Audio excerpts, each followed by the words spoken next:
Hello friends, welcome to my channel बिंदास 90 पर आप सभी लोगों को स्वागत है। आज भूगोल के कुछ महत्वपूर्ण प्रश्न लेकर आए हैं। इससे पहले अगर वीडियो को अच्छा लगे तो लाइक और चैनल को सब्सक्राइब कर देना। तो देखिए, पहला जो क्वेश्चन है बीपीएससी 4 के लिए। दोस्तों, बीपीएससी 4 के लिए देखिए, पहला क्वेश्चन है महाद्वीप या अलग कैसे हुए। जो महाद्वीप है अलग कैसे हुआ, तो विवर्तनिक क्रिया द्वारा। बहुत इंपॉर्टेंट है। बीपीएससी जो थे, बीपीएससी तैयारी 1 में पहले जो पहला वाला जो एग्जाम हुआ था इसमें आए थे। तो महाद्वीप अलग कैसे हुए थे, तो विवर्तनिक क्रिया द्वारा। बलन क्रिया किसके परिणाम है, तो पर्वत निर्माणकारी बल। बलन क्रिया किसके परिणाम है, तो पर्वत निर्माणकारी बल। 90 ईस्ट रीज कहाँ पर स्थित है, तो हिंद महासागर में। 90 ईस्ट रीज कहाँ पर स्थित है, तो हिंद महासागर में। उसके बाद खनिज क्या है, तो अकार्बनिक ठोस है। खनिज क्या है, अकार्बनिक ठोस है। बेलाडीला किसके लिए प्रसिद्ध है, तो लौह अयस्क के लिए प्रसिद्ध है। नेक्स्ट, किस फसल की बुआई और कटाई के बीच सर्वाधिक अंतराल पाया जाता है, तो गन्ना। त्रिवेणी नहर किस नदी में पाया जाता है, तो गंडक। त्रिवेणी नहर पाया जाता है गंडक में। दोस्तों, त्रिवेणी नहर पाए जाते हैं गंडक में। नेक्स्ट, सूर्य के ऊपर के भाग को क्या कहते हैं, तो वर्णमंडल। सूर्य के ऊपर के भाग को क्या कहते हैं, वर्णमंडल। जब सूर्यग्रहण होता है, जो सूर्यग्रहण के समय जो बाहर वाला हिस्सा दिखाई देता है उसको कोरोना कहते हैं। क्या कहते हैं, कोरोना। भूगर्भ में जिस स्थान पर भूकंपीय तरंगों की उत्पत्ति होता है उस स्थान को कहा जाता है भूकंप केंद्र, और जहाँ पर उठता है उसे आदिगम केंद्र कहते हैं। पश्चिम की ओर भ्रमण करने वाला ग्रह जो होता है अरुण होता है, अरुण और वरुण दोनों। खारपन की दृष्टि से जो समुद्र अन्य तीनों से भिन्न होते हैं वह होते हैं मृत सागर। मृत सागर में उच्च लवणता कारण स्थिर जल और पंख कहाँ निर्मित होता है, तो पहाड़ी के तलीय क्षेत्र पर। काली मिट्टी किस फसल की खेती के लिए सर्वाधिक उपयोगी होता है, तो कपास के लिए। दोस्तों, तमिलनाडु के 2/3 क्षेत्र पर किस प्रकार की मिट्टी का विस्तार पाया जाता है, तो लाल मिट्टी का विस्तार पाया जाता है। सिंहभूम किसके लिए प्रसिद्ध है, तो तांबा के लिए। सिंहभूम किसके लिए प्रसिद्ध, तांबा के लिए। झौड़िया कोयला की खानें देश के किस राज्य में, झारखंड में है। कौन सा पर्वत महाद्वीपीय जल विभाजक के रूप में पाया जाता है, रॉकीज। भारत के सर्वाधिक वर्षा मुक्त प्राप्त होता है दक्षिण पश्चिम मानसून में।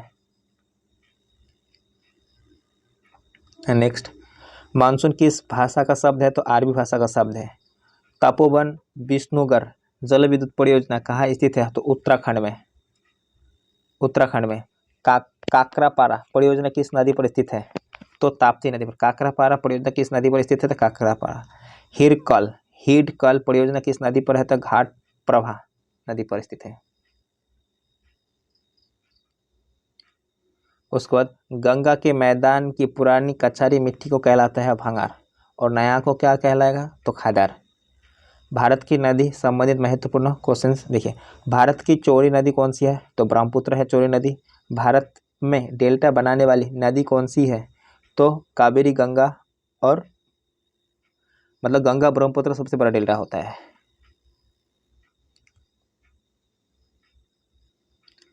भारत में कौन सी सबसे लंबी नदी है, तो गोदावरी।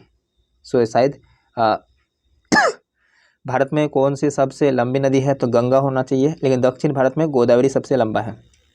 बिहार में बहने वाली नदी में किसका उद्गम अमरकंटक से होता है, सोन का उद्गम अमरकंटक से होता है। और साथ साथ में नर्मदा नदी का भी उद्गम कहाँ पर, नर्मदा नदी का भी उद्गम का अमरकंटक से होता है, ठीक है। और नासिक से गोदावरी नदी का उद्गम। भागीरथी एवं अलकनंदा गंगा में कहाँ पर मिलते हैं, तो देवप्रयाग में। भागीरथी और अलकनंदा जो गंगा है, गंगा में कहाँ पर मिलते हैं, तो देवप्रयाग में। तावा किसके सहायक नदी है, तो नर्मदा का तावा। किस नदी को बिहार का शोक कहा जाता है, तो कोसी को बिहार का शोक। कौन सी नदी बंगाल का शोक, दामोदर नदी को कहा जाता है। कौन सी नदी भ्रंश द्रोणी से होकर बहती है, तो नर्मदा नदी। प्रायद्वीपीय भारत की सबसे बड़ी नदी कौन सी है, तो गोदावरी। प्रायद्वीपीय भारत की सबसे बड़ी नदी गोदावरी। भारत की पवित्र नदी कौन सी है, तो गंगा। गंगा को बांग्लादेश में किस नाम से जाना जाता है, पद्मा के नाम से जाना जाता है, ठीक है। और गंगा और ब्रह्मपुत्र जहाँ पर मिल जाते हैं उस वहाँ से मेघना के नाम से जाने जाते हैं। गंगा ब्रह्मपुत्र का संयुक्त जलधारा किस नाम से जाना जाता है, मेघना। सांगपो नदी किस राज्य से होकर भारत में प्रवेश करती है? तो अरुणाचल प्रदेश से होकर भारत में प्रवेश करते हैं सांगपो नदी, मतलब ब्रह्मपुत्र नदी।